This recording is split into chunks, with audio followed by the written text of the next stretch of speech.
Great evening. Somebody asked me what I thought of this Amongst White Clouds movie about these hidden away monks and nuns up in China. Well, the path to realization is the path to realization. It's the same thing whether you're doing it in this country or you're way out in the mountains. It's about confronting the mind. Okay? It's like the nun, they get to her and she's talking about, yeah, you sit there and the demon comes and you don't love it, you don't hate it, you see it, you witness it, and you realize it's from your mind. Okay? That's the journey. And like he says in the beginning, keep one pointed focus. Don't be scattering your thoughts here and there. Do one thing with full attention, intention. It's like a meditation. So it's the same practices, whether you're a monk and they make it so mysterious and oh my God, and these guys are hid away, and it's the same practices I give. Okay. Same admonition. If you read my book, Kundalini from Hell to Heaven, you'll find out. It's the same process. Okay? And, this is why I said you give up a lot. They choose to be in the mountains, but, you can still do the mystic's journey here alone. That's why, was celibate for so many years, why I lived alone, why you don't party, you don't, the full intention is on your journey, on your practices. It doesn't mean you can't live in this society. You're in it, but you're not really fully a part of it. You don't have time for small talk. You don't have time for parties. You don't have time for, that's not your focus. Okay? So again, they want to make it so mysterious and oh my God, and you've got a journey to China to get to a real master. Mind is mind no matter where you're at. And the journey is the journey no matter where you're at. Okay? And yes, you have to, there's suffering. In order to move forward, you have to challenge the mind, the mental suffering. So if you're in a place where you're basically comfortable, then I could see where maybe it's beneficial to live out in those harsh conditions, because that gives you something of grit to go on, okay, if you're living a nominally comfortable life. But if you're coming in with a lot of trauma, a lot of, that type of thing, you've already got the grit that you want to move forward no matter what. And it's a process of confronting the mind, confronting all the illusion, all of the ideations that you have. Okay? It's just when they're out there in a mountain by themselves, there's nothing else to distract them from it. Okay? It's easier to keep your focus and to realize that if you're having a knee-jerk reaction to something, it's coming from you alone because you don't have as many obstacles, you don't have as many things around you to blame it on or to project it onto. Okay? That's all.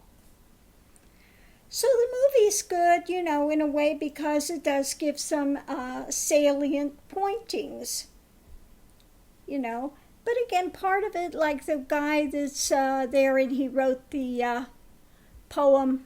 Let me read this poem here he wrote. 10,000 things all in this breath, grasping hold of emptiness, there's really nothing to say. Well, there's nothing to grasp, too. You don't grasp emptiness. If you're grasping emptiness, then you're in ego, trying to hold something that's separate, that you're looking at and you're trying to, navigate, cling to. Okay? When things fall away, there's just emptiness. It's not something you're grasping, holding. And it's not that you're letting go of the world. You know, they say temporal things are of no value. So better to hold on to the path. You know, let go of the world. Well, it's got to come to a point where it all deconstructs. Okay, that happens in an instant. Everything deconstructs. Okay. So he says, if you see through this world and let go of it, that's wisdom. Well, it's not that easy that you just let go of it. Again, it takes going through the process, and the world, there's nothing to grasp or hold on to. It disintegrates. In one fell swoop, it's there and then it's not. And then part of the practice as you're going through the journey, as ego's starting to dismantle, you'll have dreams of buildings imploding. These things just imploding, exploding. Okay? Again, it's part of the journey. But you don't have to be up in a cave to get there, to navigate that journey. Okay? So basically, they're living in the mountains to become aware of the mundane thoughts that sustain ego. Okay? So they can question it. Okay? Because it's a little easier to question thoughts when you don't have other distractions around you. But you can do the path wherever you're at. See, part of the problem with doing it in the mountains, then they think they have to stay in the mountains. When they come back into civilization, they're going, oh, these people are, there's all these judgments, and they're doing this and they're doing that, and I want to go back up in the mountains. Okay? Well, even when things fall away, when you're not in the mountains, for quite some time, you just want to be in silence. People talk to you, and when things have just dismantled, it's difficult to hold a conversation with them at first, and you just never get back into this wanting small talk, and that it just, it doesn't compute. Okay, so the movie's not bad, Amongst White Clouds, but it's not this big hoo-ha-ha that they make it, because there are realized masters even in this society, okay? But you know how people are. Oh, if it's in India and they've got a brown face and they're sitting on the throne, it must be better. Oh, if it's up in the mountains in the thing, it must be better, Mind is mind is mind, no matter where you're at. Okay? But hey, if you like that scenery better, go for it. Okay? If you have to hear it spoken with an accent and that makes it wiser, go for it. Okay? But if you really watch this and you read my books and read what I've given, you'll find the same pointings. Same admonitions, the same, guidance, what the path is, what it's not, how to break through. So there you have it, okay? Yeah, they're all still on the journey.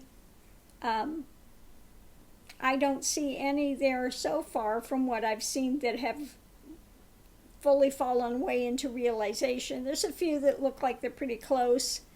And there are those that have, they still have a long way to go. You can tell by the things that is being experienced. Like the woman there that's talking about confronting the demons. Well, that can come pretty early on where you have those experiences. So she's got a ways yet to go. But yeah, it's not a bad film.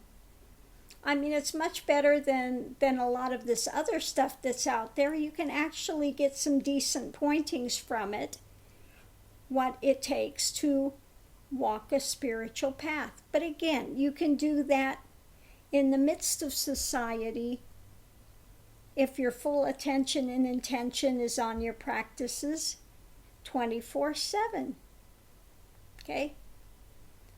You just don't go out partying. You just don't go out, you're not out dating. You're not out partying. You're not out, you're doing the path of the mystic. Okay. So I'm going to leave this here. There were Catholic mystics as well. Padre Pio had a Kundalini awakening. Teresa of Lisieux. You read the things, you understand, that they were going through that journey. Okay? They did it in the monasteries there. They weren't hidden away. Okay? So again, it's not a matter of where you're at.